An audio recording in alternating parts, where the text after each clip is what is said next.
Assalamualaikum warahmatullahi wabarakatuh.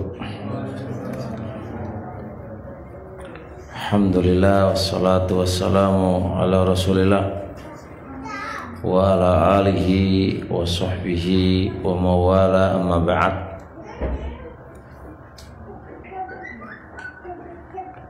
Alhamdulillah, pujian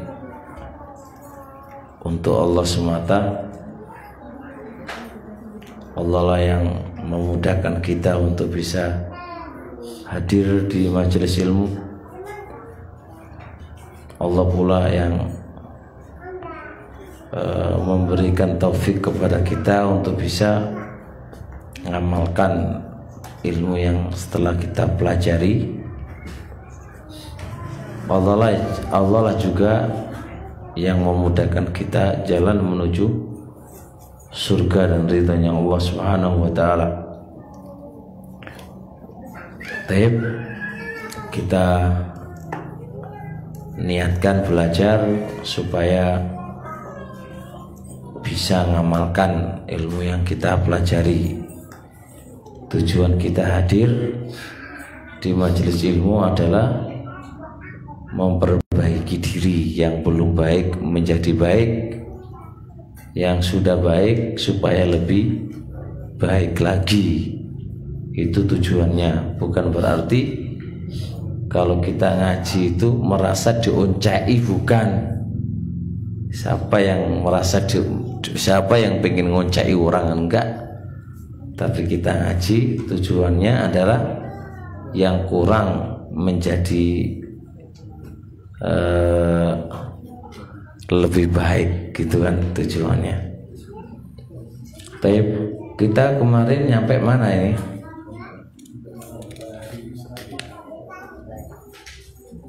Nyampe mana, Pak? Harus berterima kasih tuh ya. Baik. Selanjutnya, apa yang harus dilakukan oleh sang istri untuk suaminya, atau apa yang didapatkan oleh suami dari istrinya adalah Allah taf'ala ma yu'dhihi wa yughdibuhu. Enggak boleh, halaman berapa itu Pak? 15 Pak ya, halaman 15. Coba dibaca dulu, coba sebelum saya baca, coba yang keras suaranya. Ayo Pak Andi, yang keras Pak Andi, suaranya Pak Andi. Yang keenam, hendaknya seorang istri tidak melakukan perbuatan yang bisa mengganggu suaminya dan membuatnya marah. Rasulullah SAW bersabda, tidaklah seorang wanita menyakiti suaminya di dunia kecuali istrinya dari kalangan bidadari akan berkata, janganlah engkau mengganggunya, semoga Allah membinasakanmu, karena dia hanyalah tamu yang singgah kepadamu, dan tak lama lagi dia akan berpisah denganmu untuk bergabung dengan kami. Hadis ini disahihkan oleh As-Syaikh Albani dalam Tahqiq Sunnah At-Tirmidzi nomor 1174 dari hadis Mu'ad bin Jabal radhiyallahu anhu. Al-Imam Al-Mubarakfuri berkata dalam Tuhfatul Ahwazi 4 halaman 284, bersabda Rasulullah SAW, hanyalah dia, yakni sang suami, di sisimu sebagai orang yang masuk, yakni orang yang lemah dan singgah di tempatmu. Maksudnya, dia seperti tamu bagimu, dan engkau bukanlah istrinya secara hakikat, hanyalah kami istri-istrinya. Maka dia akan berpisah denganmu dan bergabung kembali bersama kami. Tak lama lagi dia akan berpisah denganmu untuk bergabung dengan kami, yakni berjumpa dengan kami. Nah, sudah ya, setelah dibaca Wis dibaca. Jadi biar orang yang bersedekah kitab itu ono pahalai diwaca. Engko aku semoco sama gak tahu maca maneh. Dengan ini kan kebayang, oh yang saya baca tadi itu gitu ya. Tapi sekarang keterangannya Pak, penjelasannya. Allah taf'ala ma yu'dhihi wa yughdibuhu. Enggak boleh wong wedok, enggak boleh sang istri itu berbuat sesuatu yang menyakiti suaminya dan bikin marah suaminya. Jadi wong wedok iku aja kok nggawe muring-muring suamine wae. Dan itu banyak. Suaminya tekondi ditakoni, ayo dari mana? Nah, ini kan kadang-kadang suami bikin marah. Jadi jangan bikin marah. Suaminya mau ngaji dihalangi, ya. Mau ngini dihalangi, dikongkon ngini gak gelem. Itu kan semuanya hal-hal yang menyebabkan suami itu marah. Jadi wong wedok iku sing pengin swarga iku ya patuh ngono lho. Ora sekene neko-neko, ora sekene aneh. Ya kan, Pak ya?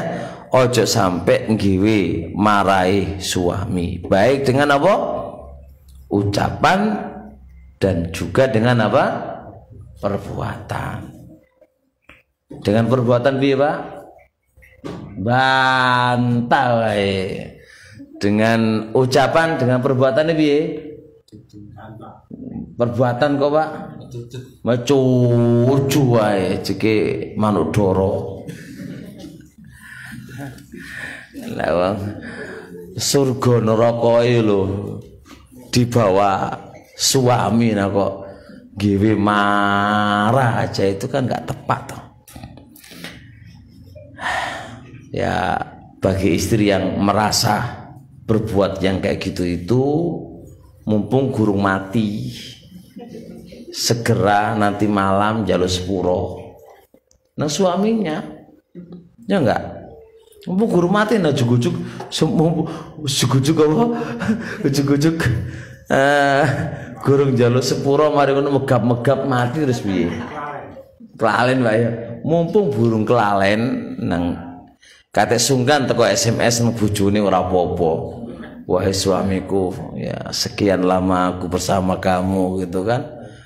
Tak terasa aku udah hidup sama kamu 40 tahun ya. Ya apa yang saya lakukan bikin marah suami, aku minta maaf begitu loh. Itu Masya Allah istri yang luar biasa. Rasulullah Sallallahu Alaihi Wasallam bersabda, la tu'dhi imra'atun, tidaklah seorang wanita menyakiti, tidaklah seorang wanita yang menyakiti suaminya fid dunya, di dunia, illa qalat zaujatuhu, kecuali akan berkata bakal istrinya, illa qalat zaujatuhu, kecuali akan berkata bakal istrinya. Bakal istrinya dari mana? Minal huril aini, dari dari di surga. Wis jenengan iki Pak, insyaallah Pak ya. Pak Andi wis ana calon bojo anyar. Calon bojone anyar di mana Pak Andi? Di dunia apa di surga? Di dunia enggak mau?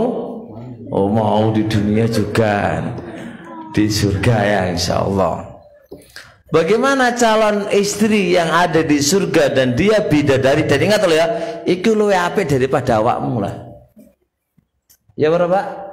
Luwe apik, luwe cantik, luwe sip daripada awakmu. Awakmu kok ngewe sakit hati ini bojoku piye? Awakmu ku ora ono epet-epete dibandingkan dengan apa? Calon bojo yang ada di surga ini. Ternyata calon bojo yang di surga itu bela kita dan mengancam kepada istri yang di dunia yang menyakiti suami itu. Apa katanya? La tu'dhihi. Hei wong wedok, kamu jangan sakiti dia. Qatalakillah, semoga Allah membinasakan kamu.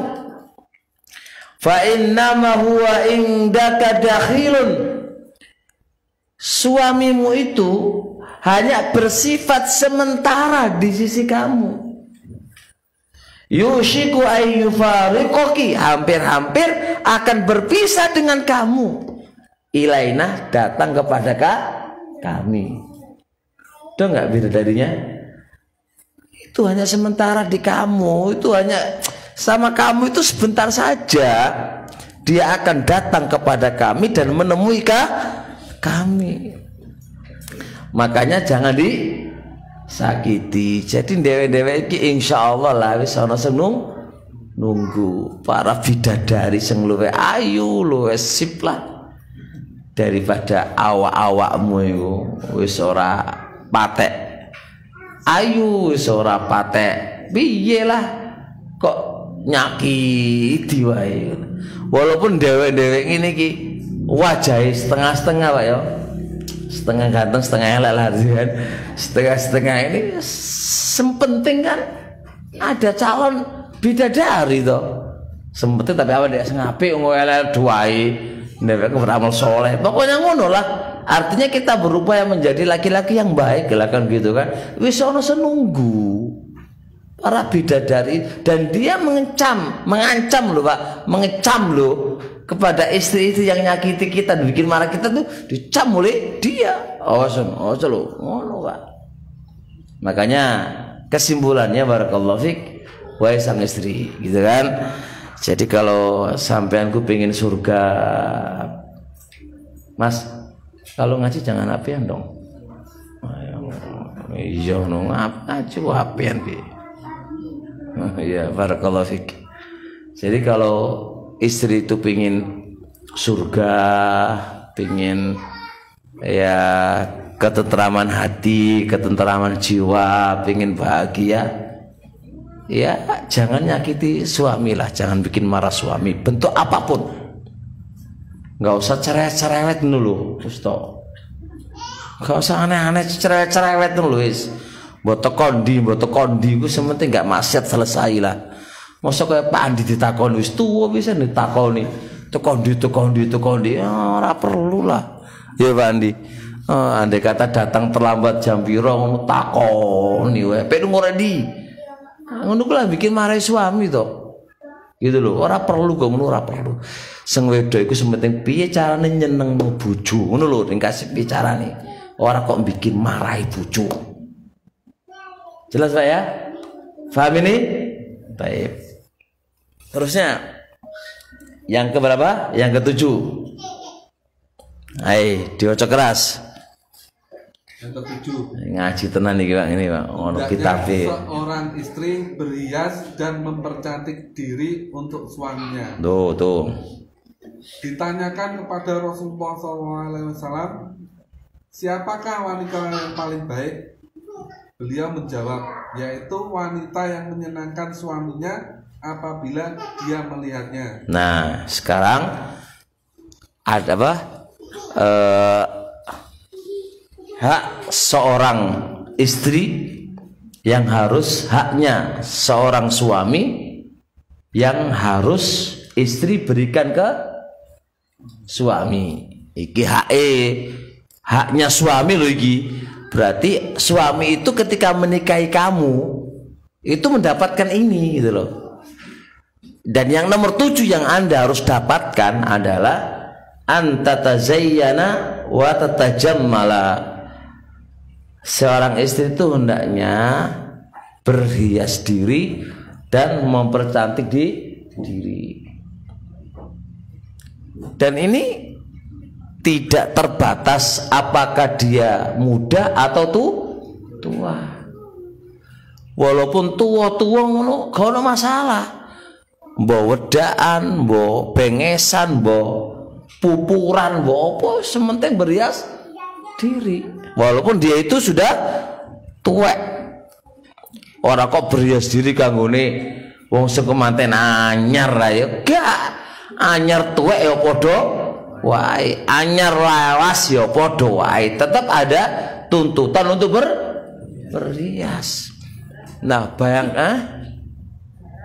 baratan. Lo justru baratan malah luwe apa? Luwe berhias karena suaminya di rumah. Apa katanya? Oh, dayentek seto, Mbak. Berhias iku enggak mesti wedaan to, Mbak. Ya paling enggak adu surenan.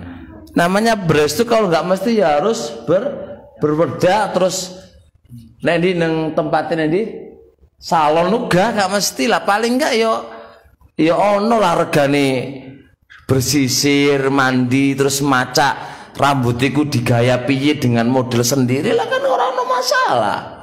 Orang kok bahasa baratan, mari ngono baratan, orang tahu adus gumus-gumus ngono.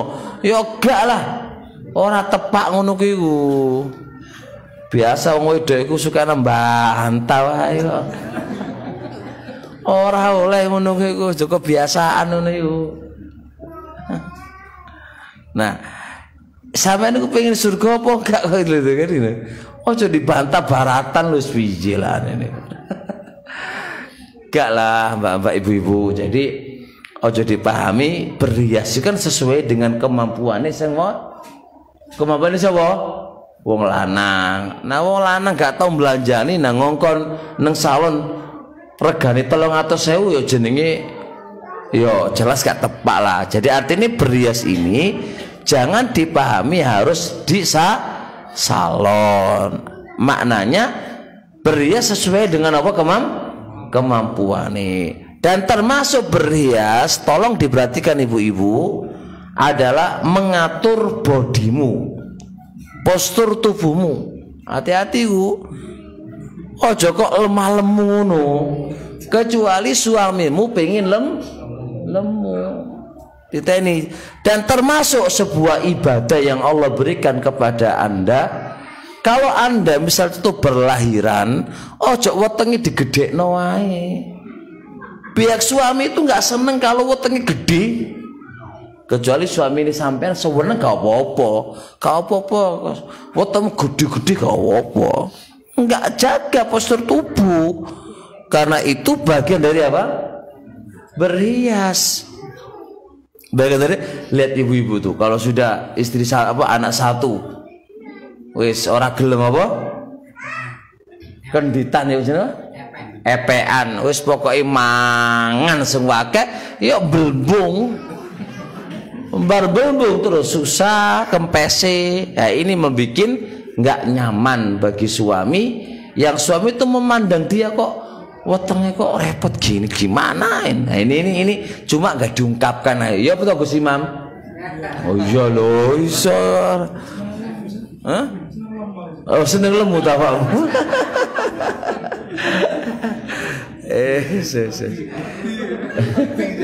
Ya macam-macam ada wong suami itu seneng lemu, bojone lemu ku piye? Gak dikei mangan, gak ketara.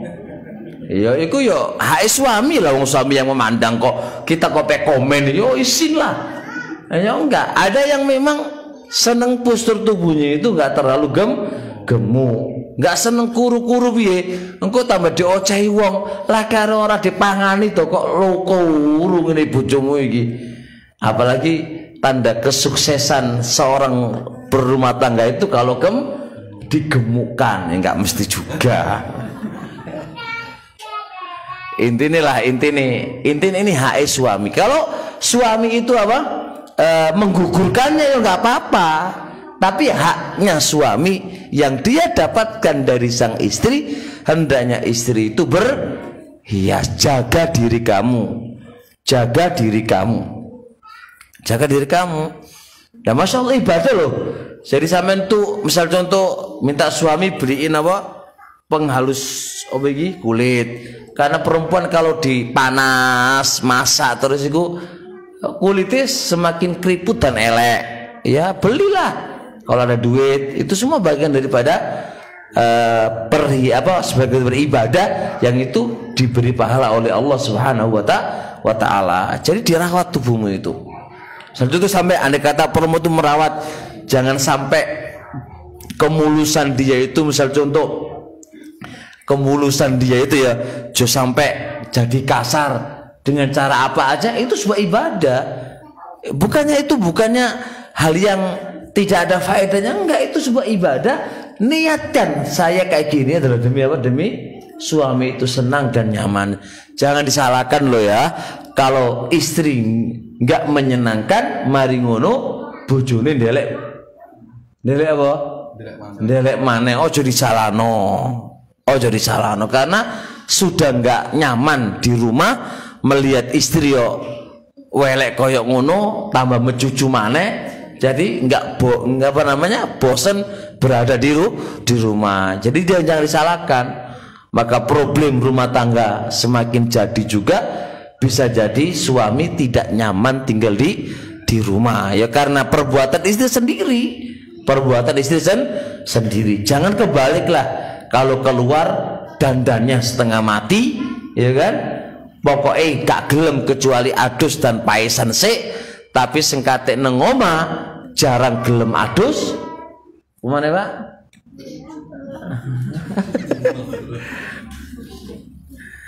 Nah itu loh, jadi poin perhatikan yang harus diperhatikan para ibu-ibu. Dan saya ingatkan lagi, ini tidak mengenal kemanten anyar atau kemanten lawas, sama aja Pak. Selama dia status jadi istri, muda atau tua, tetap sama. Harusnya sang istri, perhatikan ini, tak ulang-ulang supaya dong dan paham. Hendaknya dia berhias. Jangan sampai ada catu dalam tubuhmu, sampai ada kata panuwun pun dijogo, ojo sampai aku panuwun lah, jangan sampai aku kurimen, ojo sampai. Itu penjagaan semuanya untuk suami, itu untuk suami. Masya Allah, suami itu mantep banget ya di sisi istrinya menurut Allah Rasulnya loh ya.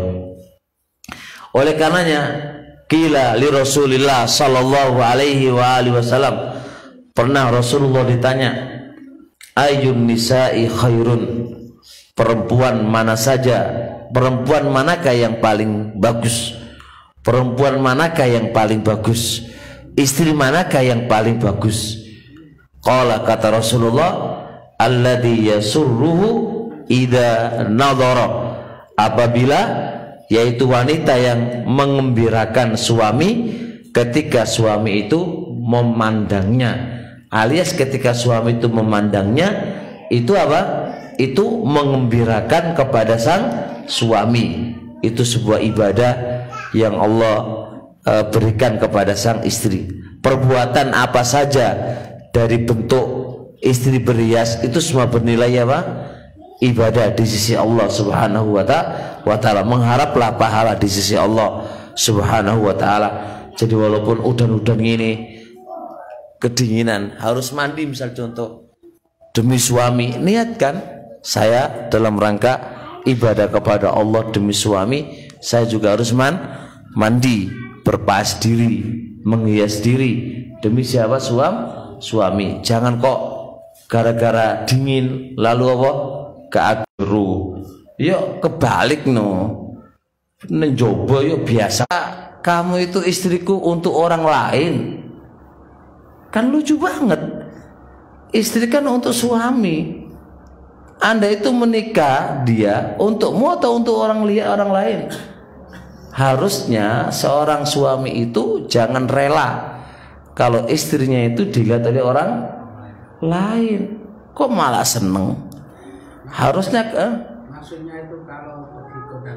Lah iya, ya kata yo kan sampean kondangan berdua kan engko masih bojo sampean sapa? Sampean dhewe. Kan orang lain kan. Ya, masa wong liya gak ono wong bengesan ono sing opo, masa bengesane cowok ngono. Kalau bisa ada yang memandang istri kamu tuh sama sentil dase kok. Iki mek bojoku asem. Ngono lah. Iku suami yang super bagus, malah dipertontonkan di depan umum dengan dia berpaes sing koyo ngono iku bojo macam apa? Iku jenenge wanita laki-laki yang tidak memiliki huyur, kecemburuan kepada sang istri. Nah, karena kenapa kok nggak punya kecemburuan itu? Soalnya sampean iku wis kaken nyawang wong wedok di luar, makanya orang ono kecemburuan. Kaken mas nyawang wong wedok wis. Kecuali kalau sampean nggak tahu nyawang wong wedok, sing disawang sapa? Bojo sampean, pasti sampean tuh iki wekku siji-sijine caca, bojo mek siji kok di pamer-pamerno wong lho wis piye. Kok jadi bojo sampean akeh ngono ora ono masalah. Ya tetep masalah. Ya. Sampai yang termasuk kriteria suami dayus itu yang tidak memiliki sifat cemburu ketika istrinya tidak di atas syariat. Ketika istrinya sering keluar dan dia nggak cemburu, itu kan jenenge dayus. Ketika istrinya berpaes bengesan di luar kumpulan atau yang dan dia nggak cemburu, berarti dia dayus. Ketika istrinya keluar nggak pakai nutupi aurat dan Anda slow dan santai, itu berarti apa? Anda dayus. Dayus. yang menanggung dosa itu Ya, suaminya lah. Nah, itu kan di bawah asuhan sampean. Kata Rasulullah alaihi salatu wasalam, wazauju ra'in ala zaujatiha. Suami itu kullukum ra'in wa kullukum mas'ulun ra'iyatihi. Masing-masing kalian adalah sebagai pemimpin dan akan diminta pertanggungjawaban atas kepemimpinannya. Wazauju suami apa? Pemimpin kepada istrinya. Istri itu adalah anak buah kamu. Kamu pemimpinnya, maka kamu akan dimintai pertanggungjawaban atas apa? Atas kepemimpinannya kamu. Bisa difahami? Nah, yang nanggung ya suami lah. Jelas istri juga nanggung dosa, tapi yang paling apa? Gede adalah suaminya. Ya. Tentang hadis ada seorang sahabat yang bertanya pada Rasulullah tentang kecemburuan dengan istrinya. Ya Rasulullah, bagaimana jika aku mengetahui istri berdua dengan laki-laki lain, malah aku membunuhnya ya? Itu berlaku dengan kita? Ya berlaku lah. Cuma kan masalahnya kalau kamu bunuh kan terus jadi masalah di negara toh. Nah, itu aja masalahnya. Kalau kecemburuan kita nggak boleh. Andai kata istri kita harus chattingan sama orang lanang ya, ayo sama siapa iku, ya harus punya kecemburuan lah. Tapi kecemburuan jangan kok melampaui batas, terus ada kecemburuan harus ada. Wis, dong ora? Dong? Wis, ibu-ibu gimana? Paham ibu-ibu? Wis orangnya baratan mana ya?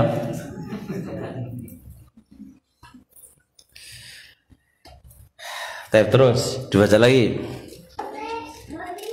Poin 8. Hendaknya seorang istri tidak mengungkit-ungkit pemberiannya apabila dia memberikan sesuatu kepada suami dan anak-anaknya dari hartanya sendiri. Sesungguhnya mengungkit-ungkit kebaikan bisa menggugurkan ganjaran dan pahala.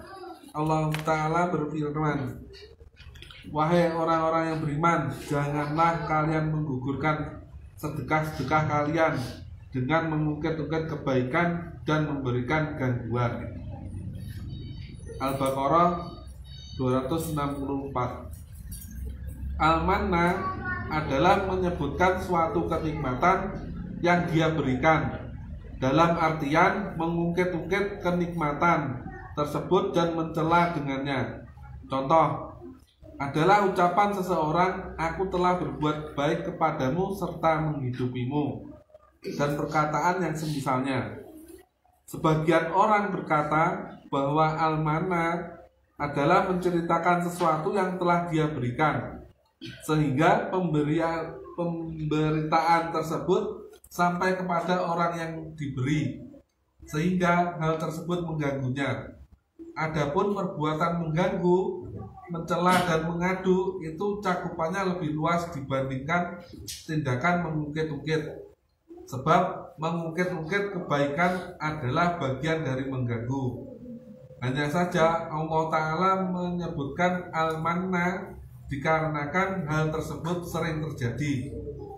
Al-Imam Ibnu Jarir berkata dalam tafsirnya 3 halaman 82, janganlah engkau menggugurkan pahala sedekah-sedekah kalian dengan mengungkit-ungkit dan mengganggu, sebagaimana pahala telah dibatalkan oleh kekufuran orang yang menginfakkan hartanya karena riya, yaitu dia memamerkan amalannya kepada manusia. Hal itu dengan bentuk menginfakkan hartanya dalam perkara yang dilihat oleh manusia secara zahir, bahwa dia hanya menginginkan keridhaan Allah Ta'ala, sehingga orang-orang pun memujinya, padahal sebenarnya dia menginginkan dengan amalannya selain keridhaan Allah Ta'ala. Taib, jelas ini insyaallah. Taib, yang ke-7 atau yang ke-8 ya? Yang ke-8.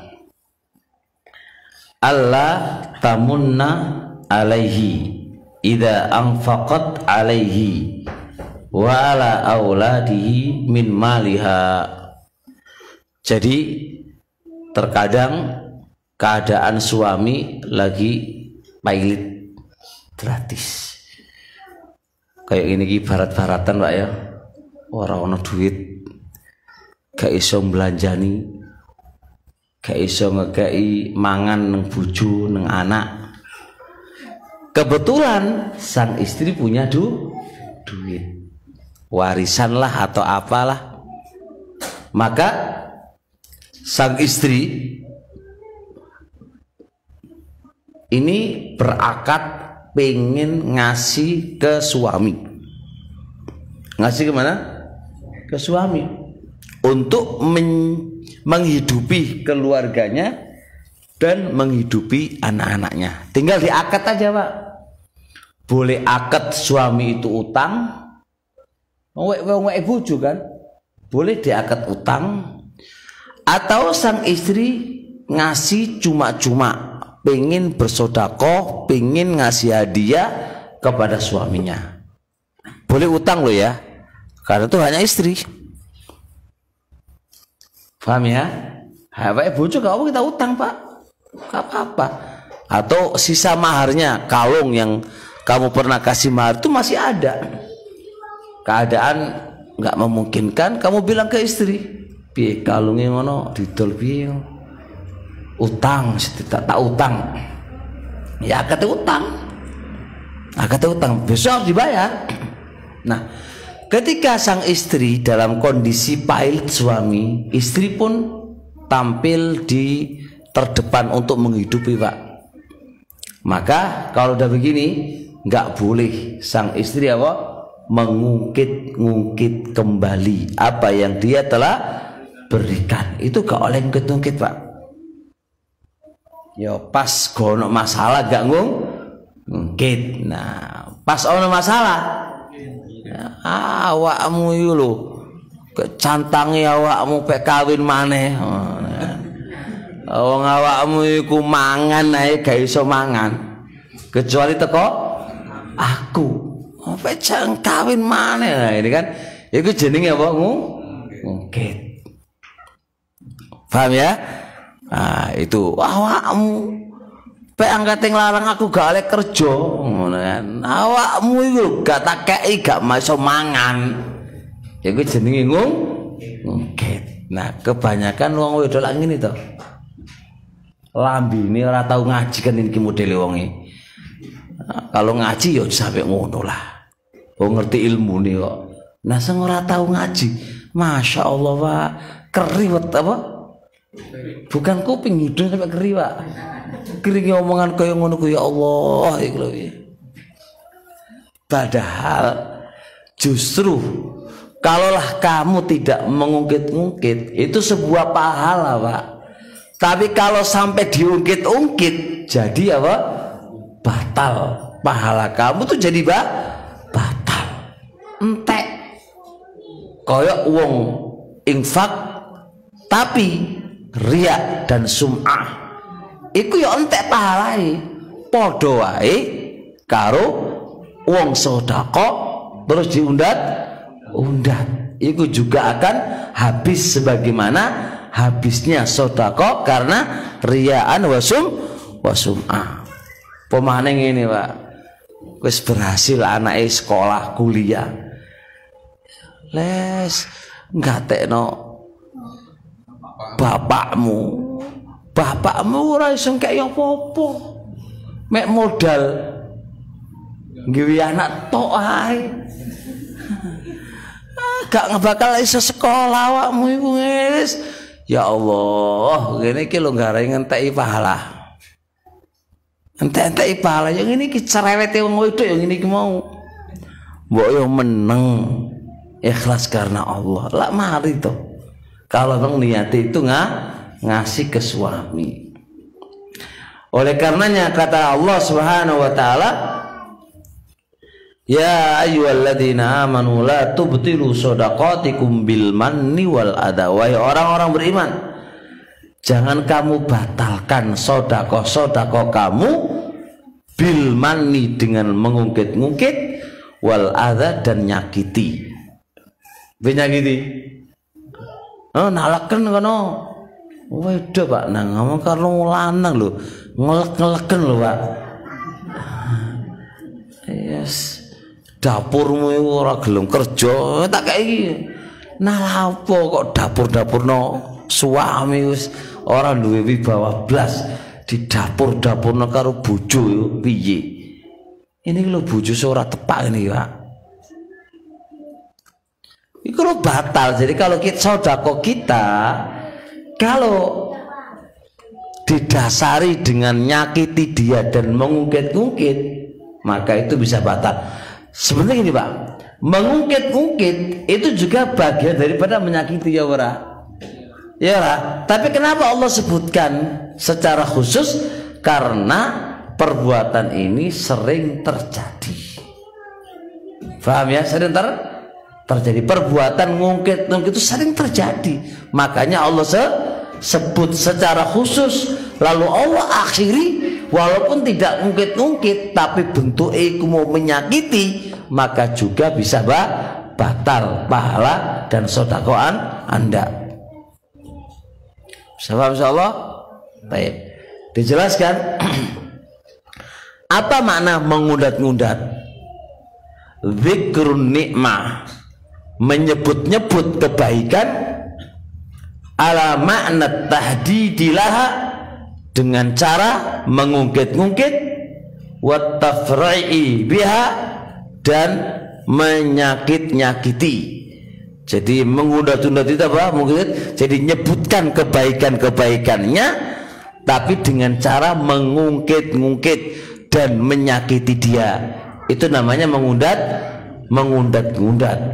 Ya kebaikan Pak, gak mungkin menyebutkan kejelekan apa? Menyebutkan kejelekan juga itu enggak, menyebutkan kebaikan yang dia telah lakukan, tapi dengan cara diungkit-ungkit, plus nyakiti lagi Pak, plus nyakiti lagi. Ya bos, mendingan gak mangan. Terus kadung kalbu. Misal ayakul, semisal dia mengatakan, qad ahsantu ilaika, aku telah berbuat baik kepada kamu, wa na'ashtuka, dan aku telah menghidupimu. Gitu kita. Wa qala ba'dhum, sebagian mereka, sebagian ulama berpendapat al-mannu, apa itu mengungkit? Dia adalah at-tahaddutsu, bercerita-cerita, bima a'ta, dengan apa yang dia telah berikan, hatta yablughu dzalikal mu'ti, sehingga berita itu sampai kepada orang yang memberi, ya, sampai kepada orang yang diberi, fayu'dhihi, lalu berita itu menyakiti dia. Faham insyaallah? Jadi gini, jadi orang yang memberi itu bilang ke Pak Andi, si A itu kalau nggak aku yang membiayai gak iso sekolah. ngini. Nah, saya cerita kepada Pak Andi, lalu apa?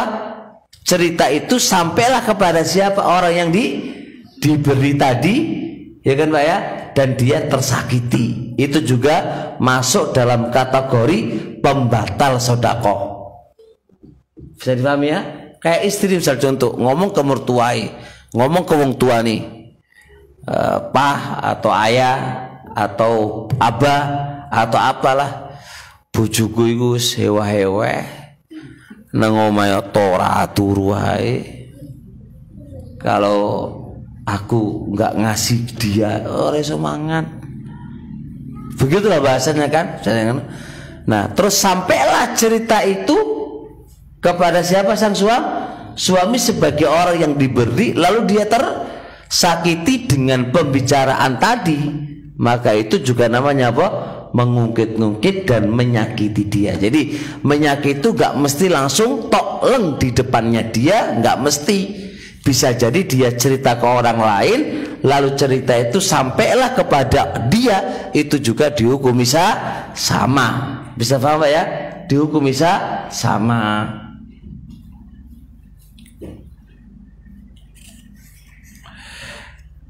Kesimpulannya, para ibu-ibu, semoga Allah berkahi kita. Upayakan apa yang kita lakukan kepada suami bernilai pahala di sisi Allah. Anti membantu suami anti dalam bekerja, dalam apa, dalam memberi nafkah atau apa, sabarlah di atas itu. Jangan sampai anti terus ngungkit-ngungkit atau nyakiti suami karena perbuatan kamu itu.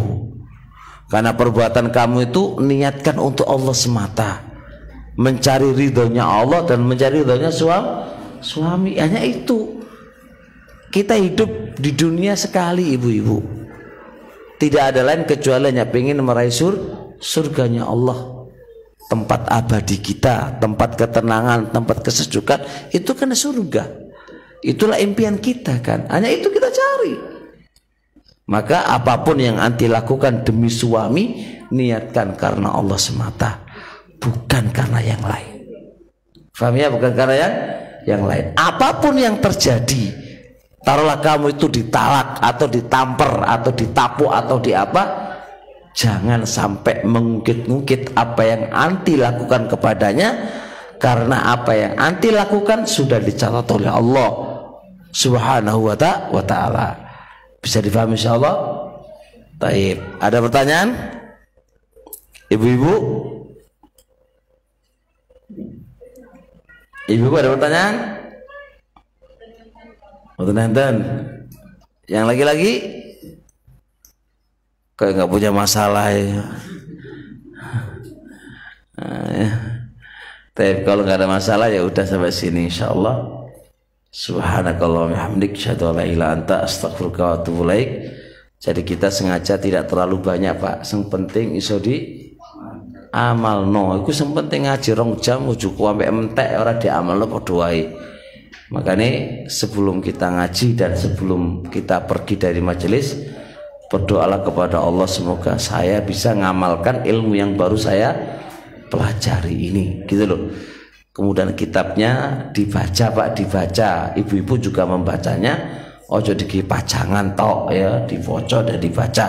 Semoga Allah merubah kehidupan kita dari yang tidak baik menjadi baik insyaallah. Subhanakallahumma hamdik, asyhadu an la ilaha illa anta, astaghfiruka wa atubu ilaik. Assalamualaikum warahmatullahi wabarakatuh.